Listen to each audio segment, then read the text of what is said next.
Welcome to the Dominate Your Niche podcast with me, Ruth Ferreira. Here we chat to some of today's best small business leaders, individuals who are shaking up their industry and dominating their niche. The show tackles all things business growth, from strategy, marketing and branding, and delves into the secrets of what it takes to dominate your niche. The aim of this podcast is to empower founders with big dreams, small and micro businesses, and even solopreneurs who are looking to make a big impact. People who are hungry to learn from those who have gone before them and implement that knowledge to next level in their own business. So welcome, lean in, and then go take action to propel yourself towards dominating your niche in your small business. Welcome to the latest episode of the Dominate Your Niche podcast with me, Ruth Ferreira. Today, I'm excited to introduce you to Mindy Gibbons-Klein, an international speaker and thought leadership coach. Mindy has founded 3 multinational brands which have won and been shortlisted for 19 awards, and Mindy has authored and co-authored 15 books. Mindy has presented to and coached over 50,000 business executives and entrepreneurs in 18 countries, and her TEDx talk, Sometimes You Need to Change Yourself to Be Yourself, has had nearly 1 million views. Mindy has been featured over 100 times in the media, and her work has been licensed and syndicated across the globe. Key themes we touched on include building visibility and credibility through thoughtful leadership, writing books, speaking on stages, winning awards, and PR. The importance of investing sensibly to speed your growth, and coming back from failure and the importance of cash flow in business. Another episode packed full of golden nuggets. I can't wait for you to learn from her. Hi, Mindy. Welcome to the podcast. Thank you so much, Ruth. I'm really happy to be here.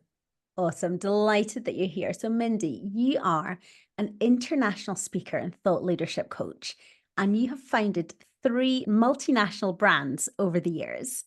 Can you tell me a bit about your business journey within all of these different businesses, and how have you positioned yourself within your current niche? Oh, well, many people know me for the book stuff. And when I say the book stuff, I founded a company called the Book Midwife, which was the first book coaching company in the UK. Now everybody knows, well, many people know what book coaching is. Someone wants to write a book, they need help bringing it out. Ta-da. And you were the original. Yes, I founded that brand. It's still running. It's a global company. It's very exciting. We trademarked it. We've had 1,000 clients go through the program. Congratulations. Yeah, thank you. So I'm really proud of that business, and I'm best known for that. I then sort of moved into thought leadership strategy, which is using a very similar methodology to the one that we have at the Book Midwife. It's won many awards. Did I say that already? No, but I've seen your email signature, and I have to say I was blown away by the number of listings on it. And I'm pretty sure you've not even mentioned them all. Well, yeah, I keep thinking I should shrink it because, funny enough, I teach clients how to promote themselves, but I really don't like promoting myself. And I see that whole thing and it's like, oh, my ego is screaming, Anyway, I have been doing thought leadership strategy for about 16 years. And I've got a few books on thought leadership, 4 books, in fact. And I recently started a new project all about thoughtful giving. So it sort of moves me into a space where I'm talking about more than business and more than credibility and raising your profile. That's all great, but it's about the important work that we've been put here on this planet to do. I hear you. And it's that next level beyond just business. It's the impact and the legacy that people are going to leave on the world. Yeah. I mean, I know a lot of people talk about these things, and I guess my work is quite practical because, leaving a book or actually putting your stake in the ground with an initiative or a charity project or something, these are real tangible ways of leaving a legacy. And I'm all about proof and tangible proof. I love it. It sounds amazing. So your niche, as you're known for, it's all to do with books. So there's that kind of helping people birth their books, and there's the thought leadership positioning alongside that. What have you specifically done to become known for that, to help you dominate within that sector? Yes, well, this is what we're here to talk about. I think in the early days, I just made sure that I was very visible and vocal. So I was posting a lot. Every time I joined a new network, I started, posting. I love talking, I love writing, so it kind of suited me. I've been quite late to the video game. I think I Mm. am, not video game, but the Yeah, video I hear you. strategy. But you're there. Uh, You got involved. yeah, I'm doing more now. I'm well out of my comfort zone doing video. I'm really Great. That's pleased what I with like social to hear. video. Yeah, well, you have to push yourself a bit if you do want to be known. And I think the thing that has worked for me is not thinking so much about myself and my fears and all of that. But, if I don't do it, if I don't push past the fear, and if I don't get out of that comfort zone, then I am actually doing a disservice to the people who could learn from me or be inspired by me. And 100%. yeah, so it's really thinking about them, and that makes me do it. I love that. And I imagine that is something that you teach to your clients as well. So think beyond yourself, beyond what you're comfortable or not comfortable with. And I know so many of your clients, my clients, they're not comfortable with promoting themselves. No. But if they don't do it, no one's ever going to know about them. And the people who are like desperately seeking what they do and the solutions that they provide, they may never have the opportunity to connect. So it is Mm. essential, no matter how much we hate some of the stuff. Yeah, I mean, that would be such a shame if people didn't know about you or me or any of the other good people that we work with. I mean, the thing is, I've been very strategic with my partnerships and referral partners.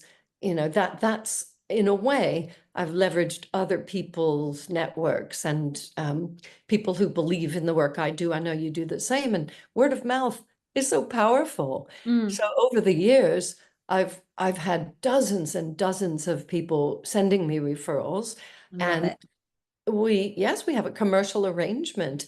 I love paying people for the introductions because it's a way of saying thank you, and it's a client I wouldn't have. Some people say, "Oh no, you shouldn't accept money," but it's part of my marketing Yeah, budget. it's a business model, isn't it? And some Yes. people, like personally, I don't. I've always said no to referral fees. But there's been so many times where I've kicked myself because actually I would have tens of thousands. I'm still making the referrals. Mhm. So yeah, I hear you. And you've just got to decide what is right for you. But so was that one of the key strategies you've leveraged is No, no, it was, I didn't used to do it. I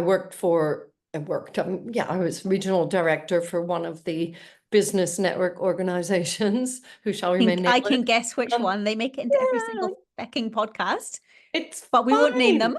You know what? I had a really good time there. It helped me to hone my pitch, as it were, and teach other people how to be specific and ask for Mm. specific referrals. But And probably gain when confidence being very visible, I can imagine. yeah, but what I was going to say is that it's seen as a no-no to pay for or receive money for referrals, that you should do it like quid pro quo. It should, givers gain. Oops. So, you look, givers do sometimes gain, but not always. Yeah. And I always felt, I'm not sure I can reciprocate with a referral of my own to that Mm. person. By the way, where someone doesn't want to or can't accept a referral fee, we ask them to nominate a charity, and then Oh my everybody God, I wins. love that. Yeah, How that money gorgeous. has to go out the door, Ruth. It has to go. It's part of the marketing budget. Love it. Love it. So, just for anyone listening to this, they're like, what kind of referrals you want? It's people who are looking to write a book within their niche Yep, or leverage themselves as a thought leader within what they do. you've nailed it. That is exactly. Bring on all the referrals. I wonder how many people will mention the podcast. Well, hey, you don't realize what was the key phrase within that. people who are wanting to. So the hardest thing for us at the moment is to catch people before they start, before they write, before they even plan anything. Everybody, I think it's a symptom of our society where, we're feeling very empowered and what I call overconfident. And so people have a go at things that they shouldn't have a go at. I And love it. I love it. I don't love it when someone contacts us and they say, well, I've been working on this book, but I'm stuck. And, I ask them and they've been working on it or not working on it for 2.5 years. They're in a Yes. muddle. They've got, we end up starting over if they're willing. But it's very hard to catch people and have them So trust. you want to meet people where the seed has been planted, but they've Yeah. not started yet. Or they're willing to backtrack. Well, yeah, but really the first scenario, because it's just lovely when we have all possibilities still open to us and I can do my best work with them Love and it. they end up sometimes with something that they didn't expect, or it's kind of magical. And it's not magical to try to unpick and unpack and unravel something that they've been working on. That's not magical. That's hard work.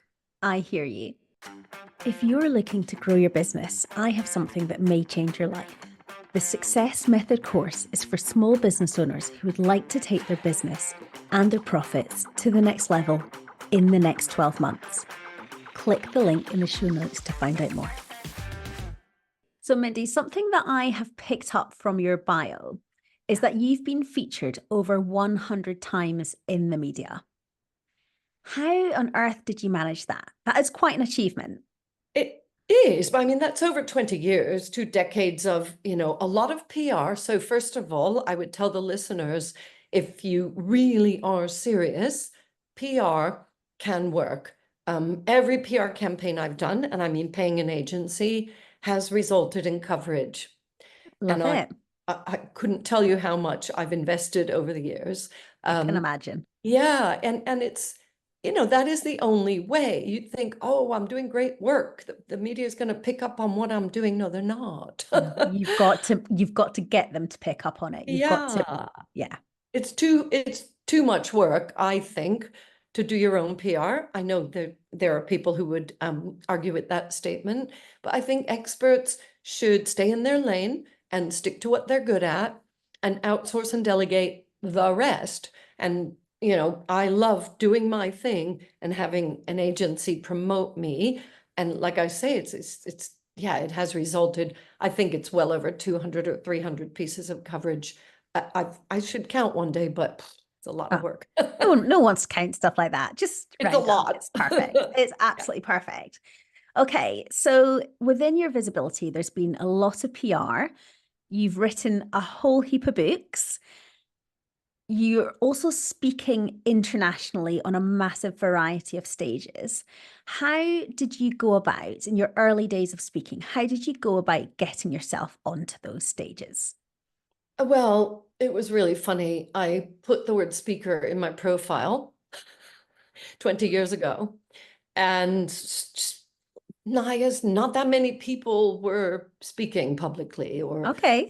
they didn't promote themselves that way. So at the time, it wasn't that crowded a market. And I joined the Professional Speaking Association, the PSA, here in the UK and Ireland. And I was the president of that London chapter for 2 years.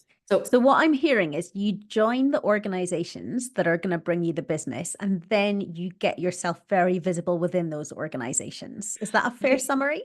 The association is just that. It's an association of people who are speakers. So it's not like a bureau or an agency. But surrounding myself with other speakers has given me Yeah, the always going to bring opportunity. ideas and just, the inspiration. I'm so inspired by my peers and lots of ideas. So, we inspire each other.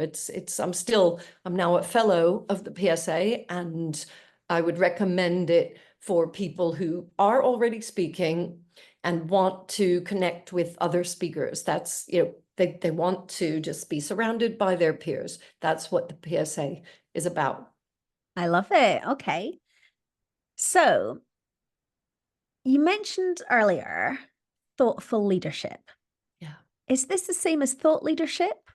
Are those two terms interchangeable? They can be, Ruth, but the reason why I started talking about thoughtful leadership was really just because the term thought leadership was becoming overused and abused. And I always want complete clarity when I'm talking and when my clients are talking. So I don't like muddy waters. I do like, the music by Muddy Waters, but that's neither here nor there. Let's talk about what thought leadership is. There's 100 different definitions, and nobody can really put a finger on it, even though I've developed some metrics and criteria, and I've written these books about it. You can measure it, but I just got sick of the term. So I thought, let's raise the bar, because what's Let's missing, elevate it. let's elevate it. What is missing many times in what is called thought leadership is enough thought or quality of thought. Basically, some people produce stuff without much thought. They call it thought leadership, and just because you call something a name doesn't mean it is. And so really it's about putting that thought into it, which was always part of my process, but I never realized that people needed to focus on that. So it is like, you know what I've called it in the past? Thought leadership 2.0. Okay. It's New another and level, improved, another level. I right? love it. I love it. So, Mindy, you've been in business a long time now. If you could go back 20 years and give Mindy some advice, what would it be?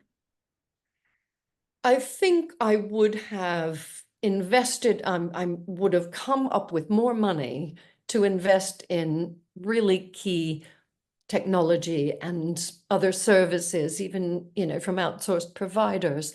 It took me a long time to build a CRM and to, build a database. I I've tried many funnels and all these sorts of things over the years, and I've had a lot of success when I've invested in people and technology and training. But when you're starting out, you just think, oh, that's a lot of money. You're thinking about the investment, but not the ROI. Mhm. Over the years, it sorted itself out. But it took me a long time to ramp up. I pretty much wasted my first 3 years in business because I had a cushion of money, and I had a lot of coffee mornings and various things like that. So I wouldn't say I took it seriously enough. And then it was like, oh, I better take it seriously because the money's going to run out. Well, it looks like you've sorted that out now. You are not quite a household, but a business household name. You are very well known for what you do. So I'm delighted you got there. So me too, me too. So on the similar note, can you tell me about a time that you failed within your business journey? Yes, absolutely. I have written about it in a book that is just coming out in November. I'm very Love it. excited. Yeah, there's something about business growth that is it's compelling. It can be addictive, and I suppose I got caught up in this whole idea of growing a business, not this business, it was another business. And I took advice from somebody who had more years of experience, but I paid them. They didn't have necessarily the relevant experience in my industry, but it was like, oh, finance guru. And I took their advice and I acted on it. It was my fault, but I invested in too much stock. I'll just put it that way. And it was sitting there in a warehouse. And that is not smart because obviously, everybody wants to be paid, and I haven't had the money coming in. And I was responsible for that company's first loss in their, at that time, 6-year history. Oh gosh, that must have Yeah. felt awful. But do you Well, know what? We live, we learn, and yeah, cash is king. So a key yeah, thing for anyone listening to this is yeah. always think about your cash flow. Yeah, well, yeah. I mean, I can't put it any other way, and I certainly can't put it better than that, Ruth. It was a trying time Mm. because I didn't expect that to happen, and I didn't realize what was happening. It took a while Mm. because the But you suppliers, came through. You got through it. it took 4 years. Oh, sweetheart.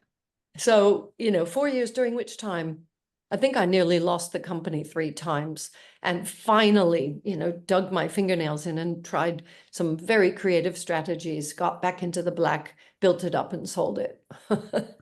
Fair enough. Yeah. Okay, so a question I love to ask all of my guests, and I've got one more question for you after this. Mhm. Talk to me about success habits. Are there any daily non-negotiables that you have that you would attribute to the success that you've had over the years? So I do wake up every day in a good mood. I think that's just luck more than a habit. Um, I am blessed with lots of confidence, and that's maybe also a blessing, not a habit. But it's how I use those. So we all have our moments. We have a wobble. We have a doubt, a moment of doubt, and the way I handle it is with words that won't surprise you or anyone else. Yeah. I have mantras, affirmations, things like that. I repeat them either out loud or in my head. And they're things that I wrote from the heart that I believe. Because many times people, write, I'm a millionaire, write it in the present. And your brain's going, no, you're not. you know. So I've written things that make me feel good when I read them. And I They keep that resonate. going.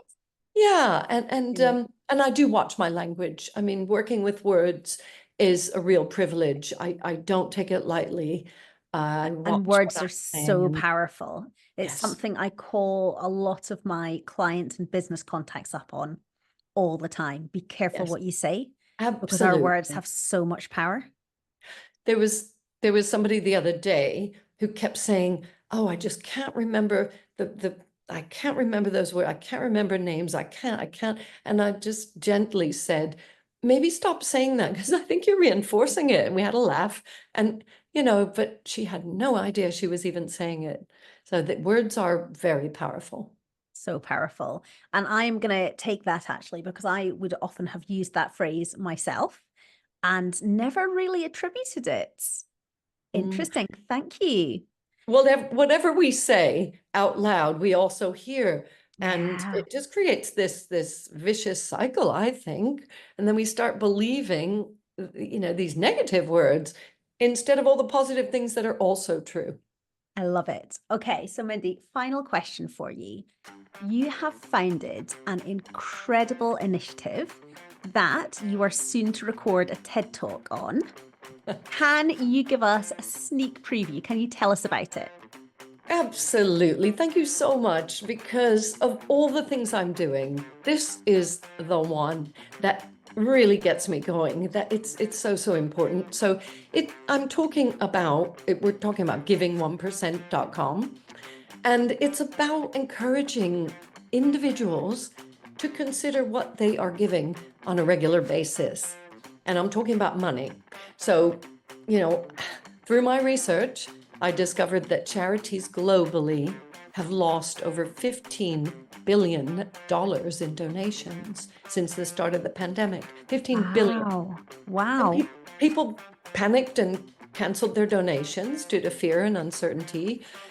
And they haven't put them back. And, in the talk, I'm very gentle. And I say, look, we've been enjoying all the things that weren't possible when the world was shut down, but charities need real money every single month so that they can do their work. So it's bringing together philanthropy, it's bringing together thoughtfulness, it's bringing together mindfulness. It's helping people feel like they're generous selves because when we were born, when we were babies, we smiled and we gave unconditionally, gave love and blew bubbles and did all that stuff. And we love giving and it Mm, makes us feel great. It's just mm. we've forgotten, I think, as a Yeah. society. And giving 1% is such a simple proposition. So Yeah. it's already gained some traction. It's only been going a few months.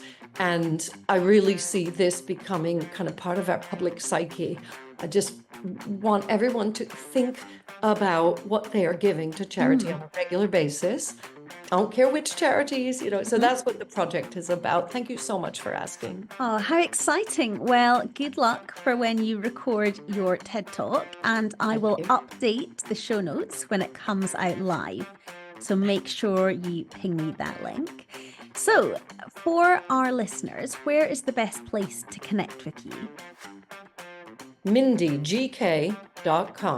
So my last name is very long and people tend to spell it wrong. They spell Mindy wrong too, but Mindy GK is quite easy, I think. And that way they can get to me. And I've got one name now, like Madonna, Beyonce, Mindy GK, it kind of Love it. Well, I'll make sure to get all of the relevant links for you into the show notes. Mindy, thank you so much. It's been an absolute pleasure having you here.